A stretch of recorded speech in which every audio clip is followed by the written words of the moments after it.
मुझसे एक सवाल किया गया था कि सर मूज़ और महबूब को ठीक करने के लिए कोई ऐसा अमल बताएं कि वो शख्स खुद ही हमारी तरफ आ जाए और कुछ कहने की ज़रूरत भी ना पड़े। आप जिस शख्स से मोहब्बत करते हैं वो सीधा नहीं हो रहा, आपसे मोहब्बत नहीं कर रहा, आपकी बात नहीं मान रहा, आपके साथ रिलेशनशिप में ठीक नहीं है, तो आज मैं आपके लिए एक ऐसा यूनिक अमल लेकर आया हूँ कि वो शख्स आपकी मोहब्बत में हमेशा के लिए कैद हो जाएगा और आपके गुन गाने लगेगा।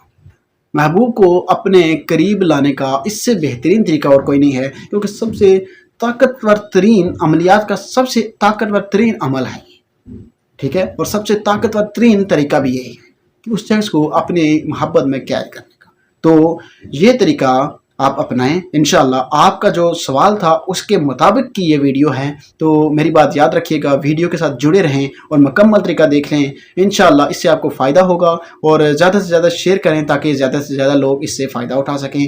और वीडियो के नीचे कमेंट लाजमी किया करें ताकि आपके मामले के ऊपर मैं जो है ना वो एक कोई अमल ला सकूँ, कोई हल ला सकूँ। तो अमल करने के लिए आपने करना क्या है कि सबसे पहले महबूब के कदमों की जो है ना वो मट्टी लेकर आनी है, ठीक है ना। महबूब के कदमों की मट्टी लेकर आनी है और उस मट्टी को आपने फिर ऐसा करना है कि सामने रख लेना है और अपने नाम के जो आपके जो नाम के आदाद हैं और महबूब के नाम के जो हरूफ अबजद के तादाद हैं उनके हिसाब से आपने इस आयत को पढ़ना है। हुवल्लज़ी खलक़स समावाति वल अर्ज़ फ़ी सित्तति अय्याम।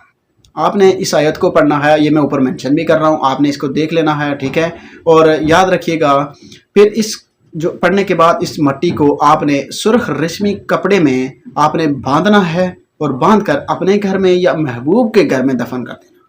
इस अमल के करने के बाद वो आपका जो यानी आपका जो महबूब है उसके पाँव हर पल आपके साथ मिलने के लिए यानी कि वो बेताब रहेंगे, कि यानी वो ऐसा सोचेगा कि मेरे कदम इसकी तरफ जाएं, भाग कर जाएं, ठीक है। हर पल आपके साथ मिलने के लिए उसको आग ले। तो अपना बहुत सारा ख्याल रखिएगा। अल्लाह हाफ़िज़।